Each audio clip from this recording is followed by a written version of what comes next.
Oui, le plaisir est pour moi de savoir très nombreux à suivre toujours votre site que vous aimez bien de partout dans le monde. CL News TV de Christelle Larousse Bamboulène de la presse congolaise que je dis bonjour, et également à notre caméraman Airmax. Merci à toi, merci aussi à notre réalisateur Gola Mayala. Aujourd'hui, nous avons la IDPS de Kosolola Namokoya. Il y a des combattants et UDPS. Non, on a représenté, mais Mingi, moi se présenter parce que vous bien Mingi dans le monde entier. Bonjour déjà. Oui, bonjour maman. Kombo Nanga Ezali Gustave Lutumba. Oui. Nazali secrétaire exécutif national, chef à département en sensibilisation, recrutement et conscientisation. Na Katia IDPS, na niveau ya Ligue. Et puis on a une structure informelle, Nazali secrétaire général, il y a un parlement de Bunyonso, na Katia Kinshasa ainsi que na Congo Mobimba. Oui, message nabiso plus les a basé na ndenge diaspora nabiso comme on l'appelle on ndenge président de la République a lancé un message que bazonga Kinshasa ko éclaircir nabiso par rapport maman omoni na regretté makasi na comportement ya bande ko nabiso ba diaspora et so landi na ba émission je suis parmi les gens oyo ba défendra toujours ba diaspora. Na reconnaîtra ka musala o bango basali na o biso pe to sali ensemble na bango nde toujours alternance oyo mais lelo oyo bebele ba onda ko bunda ba benga président bo bunda ka makasi so beto bunda koto Kabila kende biso to zonga na kati mboka mais Kabila kei président sali appel alobi bo zonga na kati mboka to tonga mboka ensemble bango bakomi koloba que non pour ni présent lobi bongo président il fallait passer à l'appel sinon tu vas benga na bango non c'est faux archi faux ils ont très mal interprété maloba oh le président lobby président a le bango étant que père mais le président aussi n'a pas obligé à tout Congolais de rentrer parce que tout Congolais est libre.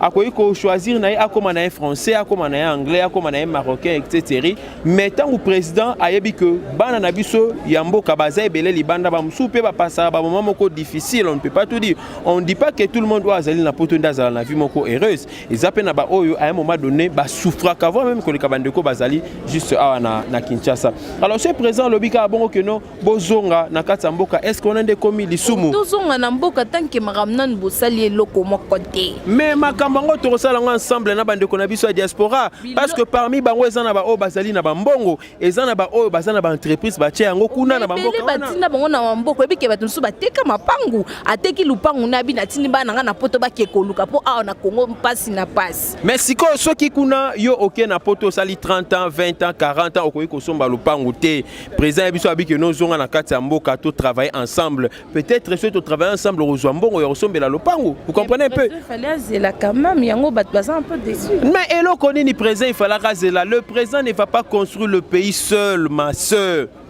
Tokotongamboka o naba je dirais naba zimbabwéen te toko développer Congo naba gambien te toko développer Congo je dirais naba chinois te mais le Congo se fera développer avec ses propres fils ça dit bana Congo nde bakosala ke Congo ezala développer lelo mais ce que c'est biso bana Congo to komi koboya kwa kozonga na mboka na biso or kuna to ebi ke no mayele pezali parce que belepe bakenda poto bakenda kotanga batanga na ba condition moko ya malamu mais boya na mayele wana to travailler na kata Congo c'est que Congolais a yébé l'occasion de l'ingate, c'est que Congolais ça mouté ma belle bosso Congo naé. Oui, tout est bah tout le monde qui bah image dans les réseaux sociaux on rencontre lui sous des salama qui lobby entre président sortant Kabila Kabangena notre président Félix Tshisekedi Tshilombo et ça qui dit à quoi bah ne soit kamwe comme ya kotalana est-ce que bah comme bah pire. Oh maman na lingi na ebisa onde to ebisa bango que non ba ko mesana. Na ba mesanité parce que c'est la première alternance auto connaître na kati ya mboka na biso vous comprenez au moins eza lokola moi c'est aboti mbala liboso a ba difficulté okanga couche difficulté ya kosala bo difficulté mais so aboti ya mibale ya misato banda retrouver ngo normal ndenge moko pe na biso la première alternance lokola na to maîtriser yango te ebele bakanisa que non Kabila ndenga alongwe président Félix a remplacé, c'est que Bakokoutanaka le sous-té, Barosola, Kabila, Bandotambolara, Likolo, Kitanazete, président Félix Bandotambolara, Nansé, Sortena, Kabila, Makofi. Non, ce n'est pas ça. Et surtout que Kabila Azali, le tout premier président, Oyo, a Fandi, Azomona Ndenge Mouningam Sazali, qui exercer pouvoir. Vous comprenez? Il a de l'expérience. Vous comprenez? Parce que, attention, non, écoutez, attention. On doit faire la différence. Non, parce que... On doit faire la différence. Madame, s'il vous plaît. Nous devons savoir faire la différence entre la sagesse, l'intelligence et l'expérience. Vous comprenez? L'expérience donne force à la compétence. On peut avoir de l'intelligence, mais on n'est pas compétent. On peut être intelligent, mais on n'est pas sage. On peut être sage, mais on n'est pas intelligent aussi. Vous comprenez? Donc, moi, Babilo Kouana, nous avons trouvé, il a expérimenté, il a travaillé plus de 18 ans dans ce pays. Déjà que il a aussi des conseils à donner au président Félix. Le président Félix a au Coca-Cola mais non. Non, mon frère. Bon, mon indengo salaboy, mais pour na ebakisa maïsou mwanda mutandenga na salaki na oyo salomone zandengeni. Ah, c'est que yo sala bien collé quand topé kotonga na monnaie na salaki net moi bien. C'est logique. Et ça mandenge ça na États-Unis lelo, ndenge ça en France. Mais biso ba congolais le ko les ambala liboso to ebisi na bango boko mécéné. Kabila kenda yi kotala président Félix na résidence na cité de Loya, naza ko ebisa na bato bazolo ba keno salaki na Kingakati, c'est pas Kingakati ezaki na Kanchach kuna na cité de Loya nde Kabila Kendai Kotala, le président de la République Félix Tshisekedi, Kabila Yaki Kutu, na terme moko, disons, na style moko boye pour na kotali sabato basali banda que je me réduis. Kabila Yaki na Jeep, na Mercedes mo boya kala ya moment ya lui de finesse. Ah bon? Ayaki benana Mercedes ana kala ya moment ba lui de finesse. Aye na ngo atali président na sima na ngo pasi minzela salini akei nae. Donc c'est tout ça. Ezaki pe na masolo moko to ya mabe 1-1. C'était juste une visite de courtoisie. On avait bien précisé une visite de courtoisie. Mais sur le plan politique, les deux personnes là, monde que après la présidence, il y a la vie. Bazo Ebisape na Rwanda kuna Paul Kagame yo pesa loko la biso. Bazo ba pe na wa Burundi. Donc bazo te ya indirectement le président africain bo ça la pe loko la biso. Félix Yeyo aye lobi wana mbala komi deuxième vice-président ya Union africaine. Ouais, sengote maman. Sengo. Mais les comme ça inquiété population na biso za likambo ya tribalisme ou ils battre toujours record ngamona za témoin killer donc ngamona ki batumi balé la muka na ya eu de pes babundi et comme tina mambo la police. C'est que bino moronde bozo tchango liboso ke pouvoir ozaka ya baloba deux années. Non ma sœur, okoyi kolobate ke bisonde todo tchango liboso parce que na biso wana dans l'IDPS tout le monde n'est pas mon louba. Dans l'IDPS nga sauté na kati makila na ngai qui Congo ndambo eza na kati ya makila na ngai oyo. Donc j'aimerais seulement dire que bande kwana ndem to babandaki mabe tala na 2006 na 2011 baïba biso ba élection to bimarate to bi que notre ça la chasse na ba Swahili. Vous comprenez? Et sur le bien les gens qui ont commencé ce ne sont pas les gens attribués au Tangana les Kassai. Après juste publication, avant même publication ba élection, on avait commencé déjà à insulter les Kassai, insulter. Tant la publication Salemi batu ba bimi ba bi que non, nous devons en finir avec le baluba. Et sur tali bandeko bandai kolbabongo bandeko bandai kolbabongo voilà bandeko bandai kolbabongo ezalaki bandeko na biso beaucoup plus ya lamuka toza na preuve moko simple so ke na bandu de coordonnateur o ya lamuka bakanga kaye parce que azalaki na groupe bandai ko inciter batu bakende ko soki sabatu ko beta batu ko boma bandeko ba bomio ba kufi wana vous allez trouver seulement ce sont des Kasaïens pour na kati okuta muyakate okuta mungalate vous comprenez ce qui veut dire que non batunde bazalaki na kanda ya mabe contre baluba croyant que ndenge Félix a du pouvoir il va servir seulement le Kassin. C'est faux et archi faux. Le président Félix c'est un président de tous les Congolais. Il sert toutes les 26 provinces. Il n'a pas de langue. Au moins le président Félix n'a pas de côté. Le président Félix a la tribu. C'est une tribu Congolia. Donc c'est-à-dire toutes les tribus et aller rassembler Nakati Naye parce qu'il est le père le numéro 1. Mais on dit qu'en voit tribalisme, on a une époque qui a Joseph Kabila Kabange battre qui peut record pour homme ça faut homme Swahili pour homme ça les faut comme minasema mais pourquoi pas bino peut exploiter? Non, biso to ko exploiter en côté pourquoi parce que l'UDPS a toujours cherché l'intérêt général il y a peuple congolais. Il y a un mona qui peuple yembela qui na présent Félix papa loba qui sur au pouvoir le peuple d'abord. Est-ce que qui que non Félix papa sur au pouvoir baluba d'abord? Non, le peuple d'abord. Dans ces peuples là, il y a toutes les tribus où tu wana. Bande qu'on a biso peut-être au régime où tu aussi là travail qui peut-être mabé. On n'avait pas vu seulement les Swahili. Oui, dans l'avènement au pouvoir, tout le monde qui ba Swahili ndé bazaika mina sema. Mais en 2006 on ba élection ça la maquette kala ka ba Swahili bangote. Pouvoir et comment ils sont au kotika na bureau oyo mina sema nampangi. Mina sema nampangi. Pourquoi? Parce que c'est Ginzenga qui était premier ministre suivi d'Adolphe Muzitu. Donc Botaki esprit en a même qui en makasi pour na enraciner yango. Mais biso to lobi que nous allons servir tous les Congolais, les pouvoirs Oyo UDPS Azui Oyo Cash Azui Oyo président Félix Azali ko diriger, c'est pour servir tout le peuple congolais. Toi attends na posa te mutia robeta absolument cela munokamboka.